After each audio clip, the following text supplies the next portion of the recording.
Hey, this is the Morsol.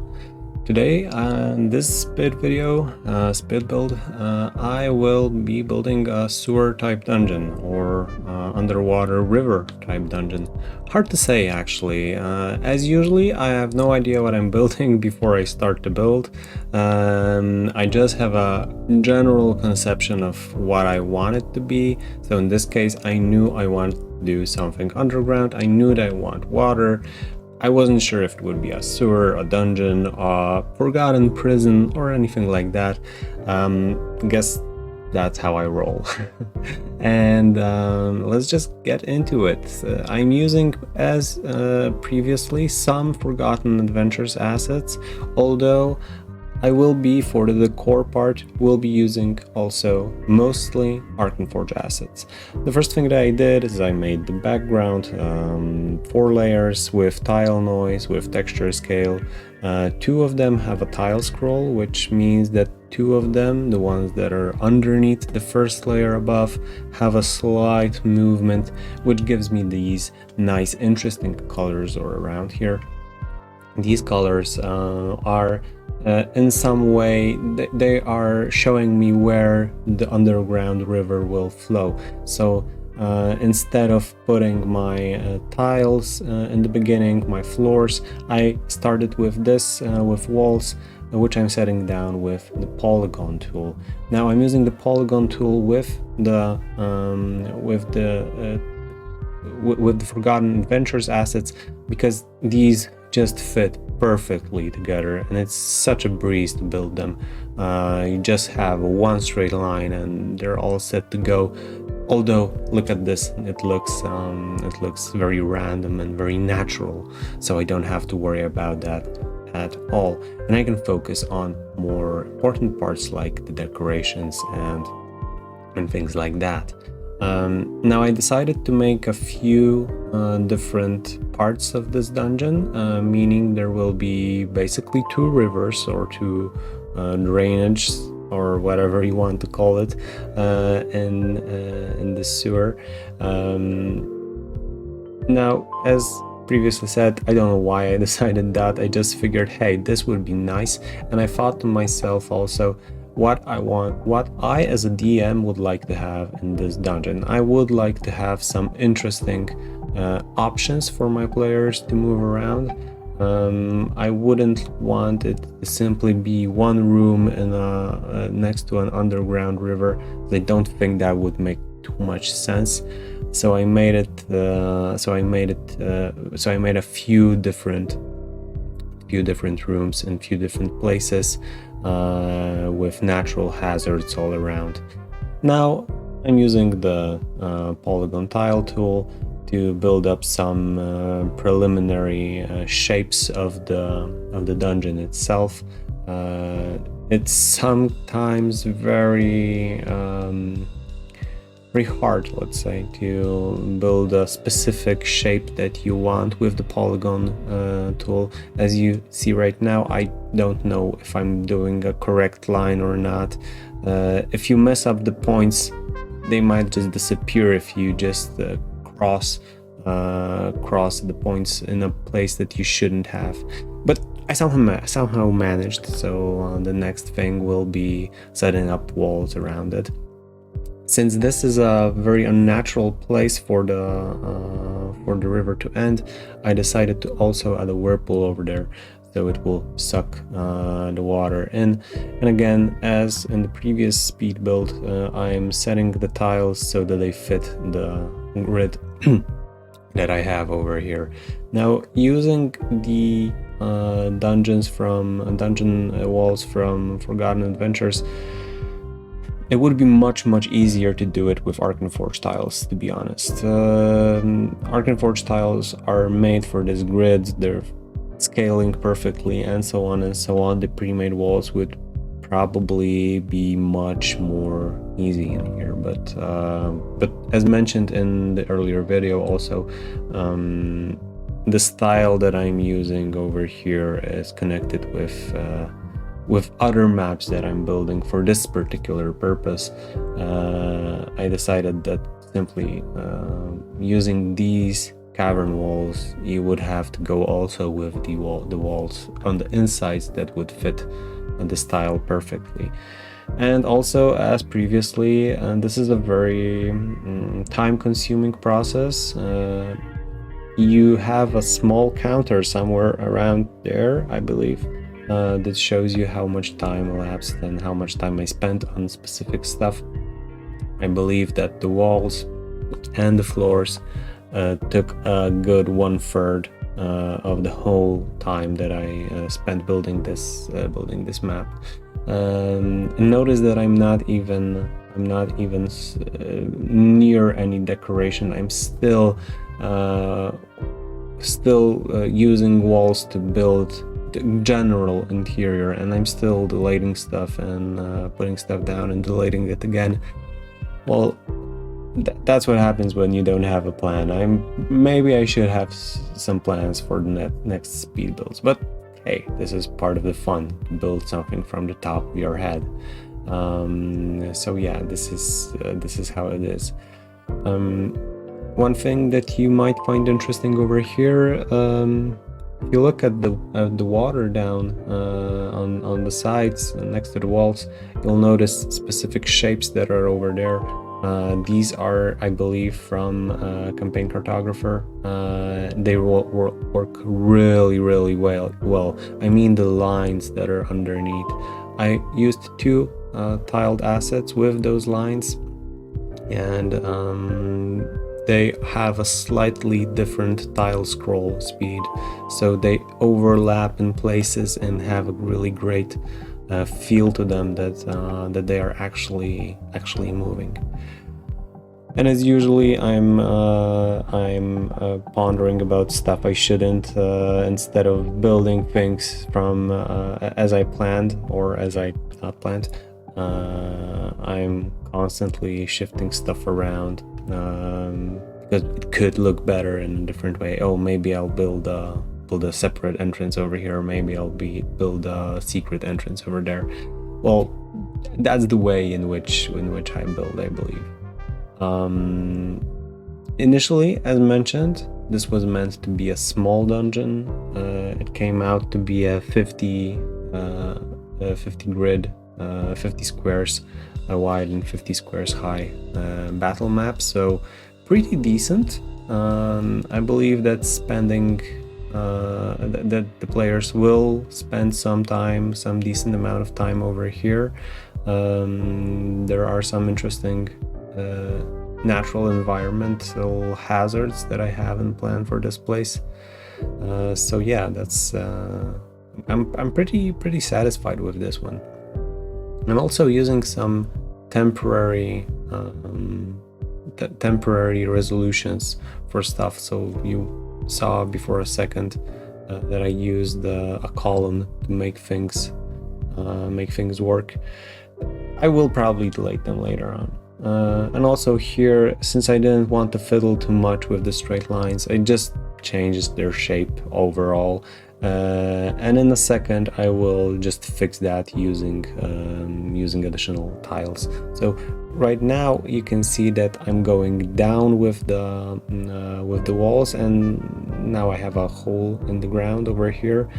So I'll just use the tile again and just make it fill it up in the place where it's needed.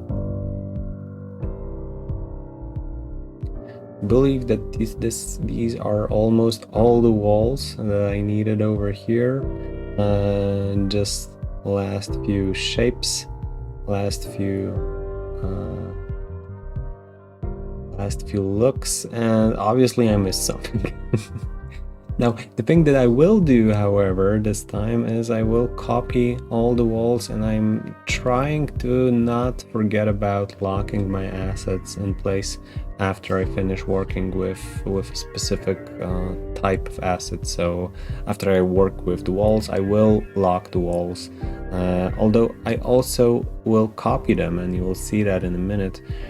Now, the reason for that is I wanted to try if I am able to replace the wall assets with shadow assets, and it would work if I would use more straight lines, but while using assets that are pre-made, like this one over here, that would change simply into a straight line instead of a U-shape or a rotated U-shape. So sadly, this is not something that will be used later on by me, but yeah, that's how it happened. Over here, I don't want to make the dungeon open from different sides, so I made a caved in rubble section over here. I will add some decor later on. I believe that this fits. You might have seen my dungeon decor video in Arkenforge tips.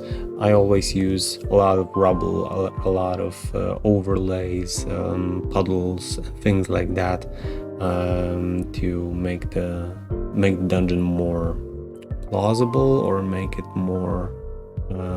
it have a feel that it was once inhabited and stuff is going on. It's not frozen in time. This is a problem that I have often with pre-made dungeons, that you have those pristine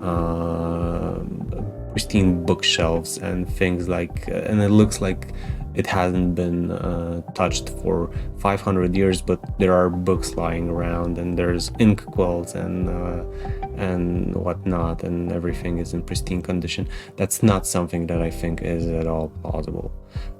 So I always add rubble, I always add garbage and random things all around. Now I am filling in the gaps where I don't want the river to be, and I'm doing this with the polygon tile, but I will move it later on from the terrain layer to the object layer, and this will allow me to do two things. First of all, I will get rid of the grid that is sitting above the terrain layer but below the object layer, so I won't have the grid on the terrain. The second thing, I will optically, for the DM and for myself basically, I will make this more visually appealing, let's say. The amount of contrast that you have here is not enough for you to clearly see where is what. Before a second, if you noticed that, maybe you did, maybe not, I made some mistake with the polygon tile and just didn't click. As mentioned, sometimes this tool, if you cross the points, it's there's something wrong with it, and that's it. And that happened before a second. Now again, finishing the polygon tiles. Now I will also use some tile scaling over here to make the stones fit a little bit more to the cavern walls, and afterwards I'll push it upwards, just locking the rubble so it doesn't interfere with other stuff, and changing the scale, moving the object layer, and I moved it to the bottom of the object layer because I want it to be below the walls, below the other things that I have over here, but I want it to look like this. Now, going into decorations, I will be using two broken bridges to make a gap. To blend them, I will use the brush tile that I will also push to the object layer and change the opacity to make it look more natural, and I think it works really well over here. It's almost seamless when it comes to that. And yeah, I'm building some connections, thinking about from which place the players will enter dungeon, or the place at all. I'm thinking about what I would like them to encounter, decisions that they have to make. Should they go by water or should they take the bridge? If they take the bridge, then their things might happen. If they take the water, other things might happen. Do they want to explore and discover? Do they want not explore and discover and just go straight to point A? This is the things that I'm thinking about while building this map. And obviously, as you see, I'm also thinking about technicalities. So if you have a bridge, a wooden bridge that is a temporary wooden structure, well, you have to have something that is connected to on one or the other side. I'm not speaking about photorealistic building. I mean, we're building battle maps for a fantasy game. It's not gonna be photorealistic, but having a common sense while building your maps makes a lot of more sense than just putting something somewhere because it just looks good. So for example, I put this skeleton here because it is somewhat stuck to the stone that is over here. Over here, for example, if the players decide not to go through the bridge but just use the water, they might not find the skeleton that is in shackles next to the whirlpool.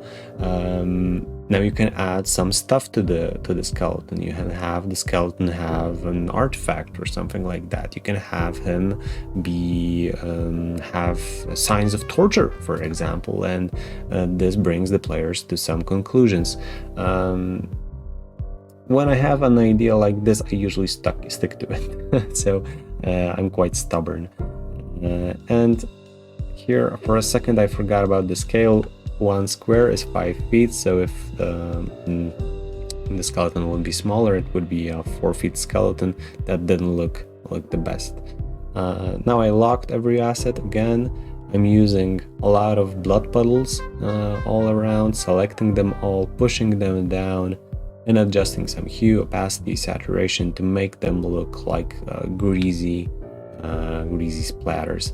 I'm building myself some rubble on the side that I can copy later on, but during the build I noticed that I either forgot about them or I just didn't need more rubble like that since I decorated the rest of the thing. Yeah, next steps are thinking about what each of these places were used for, or what inhabits those places. So on the far right side where the cave-in is, I figured that this is a good place for some type of burial ground, or a place where you would find some, let's call it lore drops. Over here I figured that it might be a good place where, also on the left side, a good place for a cult of rats or sewer rats or something like that. I later on decided that that's not the best idea, but I'll go to that in a few minutes. Now I'm additionally using some grates with an abyss below, and I'm also using the same tile that I have the sewer, so you can have an illusion that there's something underneath that is very similar to the sewage that is next. But it has to be for sure it has to be darker than the terrain around, because it's simply in a less visually seen, less lit place. So it has to be without doubt a little bit darker. And adding puddles, I'm not exactly worried that they are the same shape, because they are very much transparent and they look very natural around the grates, so I don't worry about them moving them left or right. I'm using a blighted decay animation also. This is something that I wanted to have here due to some natural hazards. It's always interesting to have your players roll the dice for a con save because they walked into a obvious green fog that doesn't look healthy at all. Spattering some more additional broken urns here and there, so it looks more interesting. And basically I'm focusing on some rubbles and stuff like that. Now I don't have a specific story in my mind while building this, so it's not like I have an idea that, oh, this happened here and this happened there. So I don't know why the obelisk is over here, but I decided that it looks good and it just fits, so I left it like it is. And again, I'm using the same technique for blending one tile with another, and making semi-accessible pathway to the northern room that is over there. As you might remember, I built this with several rooms. Each room has a slightly different idea behind it. I'm furiously using the shift key over here to make things random quite often. Sometimes I set down an asset that I forgot that I did. So for example, you've seen me before a second set down a cage asset. I forgot about it totally, and I just deleted it the last couple of minutes of this build. This is something additional. I forgot that if you have rubble, you probably have also rubble dust. So I added that, and I think this rubble over here looks really appealing. Actually, it looks very real or realistic. And another potential trap. Got some molds, got some other stuff that looks pretty decent and might be dangerous. And notice how I'm choosing objects. I'm simply perusing through the objects catalog of Arkenforge. Basically, as mentioned, I have no idea what I'm building, so I'm just building things that look like they might fit, and that's all. So I'm looking for fitting things, and I saw a spider web, so I decided, okay, this is a nice place for a spider lair. So things will be covered with spider webs, and there will be small spider web strings above the heads of the players over here. And this is if they want to go from side A to side B of this underground river, they will need to go through the spider lair. But they will be able also to just skip this part, the lair itself with the cocoons and things like that, and just go straight towards the bridge.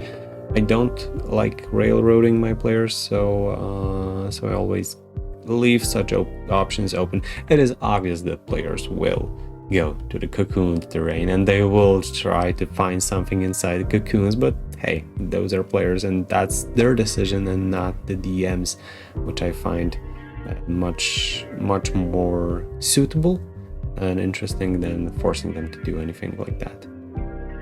Okay, so a few last looks. I'm copying additional blood splatters so it looks more greasy. Some more objects in places that I think are not enough occupied. So I'm filling in the gaps, looking where there's a gap, there's no object over there, there's nothing happening, and I'm just filling it in with stuff. Now, over here I'm using something that I already had in one of my earlier games, an idea of a whole group of humanoids being either eaten or about an idea about an underground king that is eating humanoids.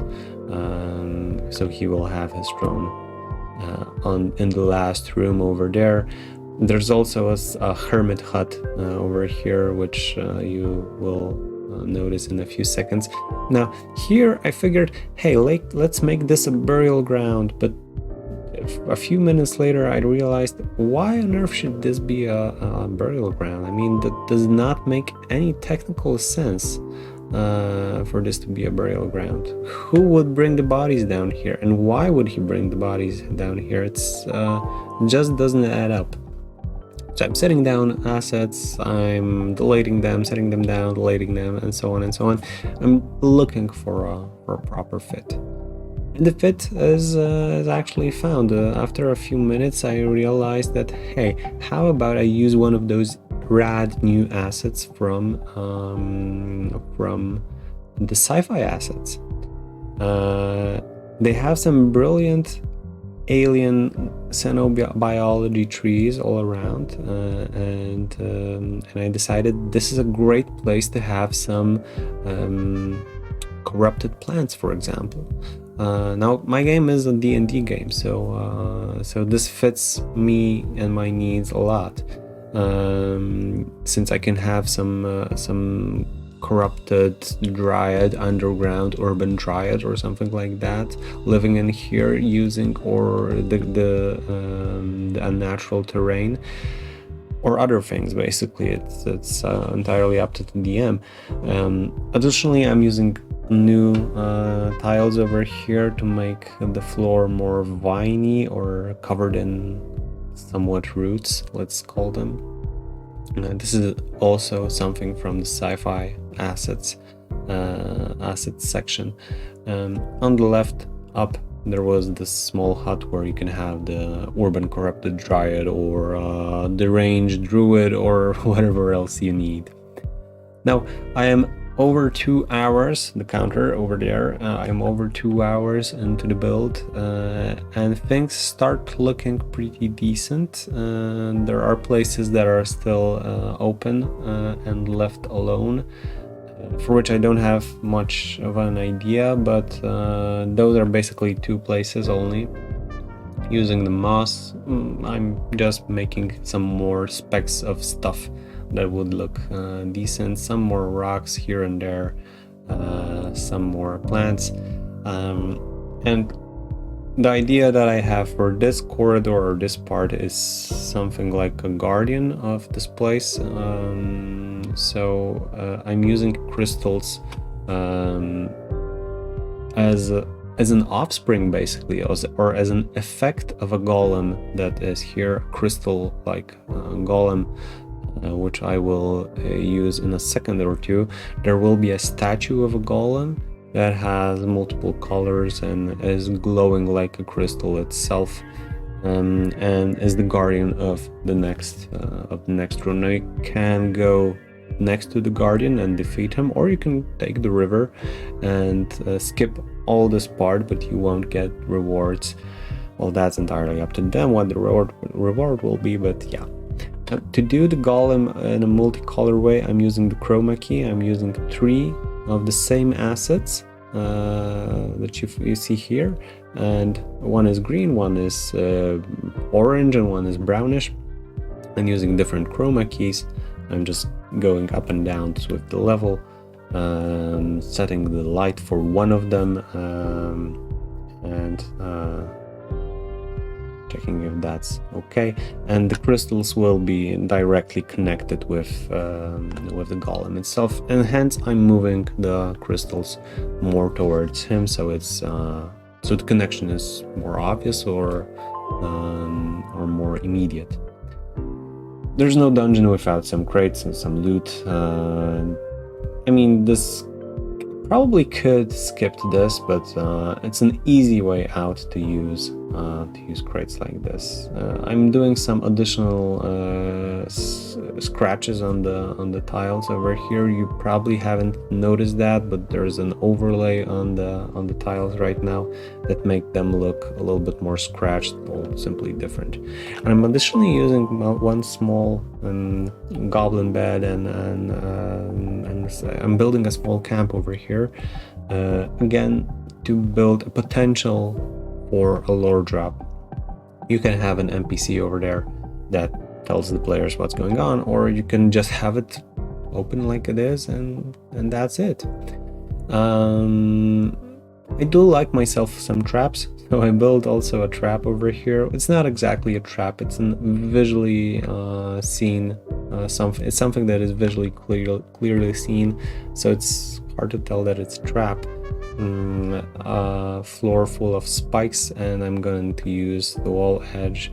I'm just searching for a proper wall edge, but I'm using a wall edge to make it look like it's on the lower terrain, so the players have to either fly through or find some other way around to get to that golem. Which additionally, what is maybe interesting, makes the golem not an immediate hostile creature in this context. I mean, not every creature has to be evil, right? An additional elevation for the little camp, and since I have the wall edge selected, I'm just gonna build a small stairs over here, the ledges or the shadows are an object, so they are on the object layer, so it's relatively easy to do that. Two shadows around this one, so you have a clear indication that they are higher. Now I figured over here you'll see me trying to swap the walls for shadows, but it seems that that would be too easy. If I would use the Polygon line tool, that would be really easy, and you will see that in a few minutes, because I did do that for the cavern walls, not the dungeon walls, but the cavern walls. So just tracing all the walls with the shadow line tool. Also tracing the bridges. I'm not gonna do as much shadows as I did in the previous build. I believe that this should so be played more or less in the dark. So there is not exactly immediate need to make everything in shadows, because the shadow should come from the nature of this place. There is not much light over here. Actually, the only light source is the crystal golem over there.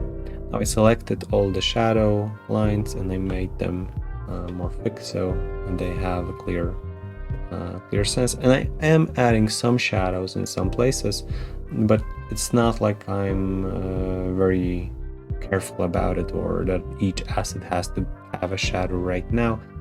Not that meticulous in this build. Locking it all up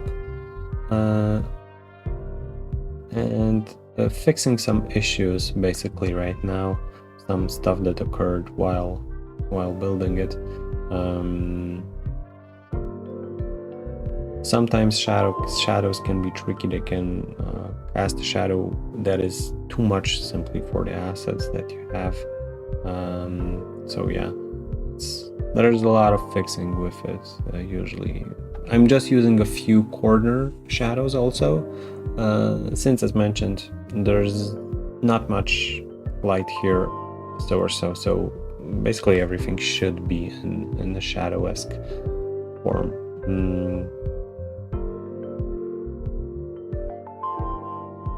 Yeah, I think I'm almost ready with this map.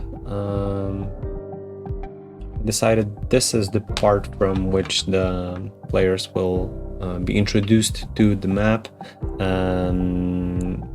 Over here you have copied, I have copied my cavern wall shadows, and now I'm just, this is so easy. I'm just adjusting the line points of the shadow polygon to make it look good, and it's ready. It's the easiest thing that you can do. And as mentioned, I'm fixing some stuff. I noticed that, for example, my spider webs protrude through the walls, and not something that I wanted. So first of all, I have to find them since I logged them earlier, and second of all, I have to move them. This is something where sorry, but I fucked up and I messed with the points too much. So a fun thing that you can do is just remove points if something's wrong with them.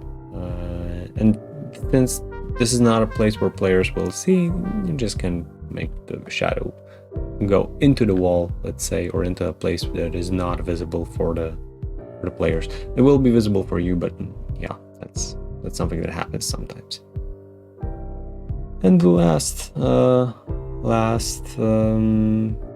parts of making stuff look good, counting the assets, and it pops above 2000 in in the 3 hours with a small bit. 50 squares, 6000 pixels in 100 dpi. Last places I forgot is the main place on the top, and just the statue, and that's it basically.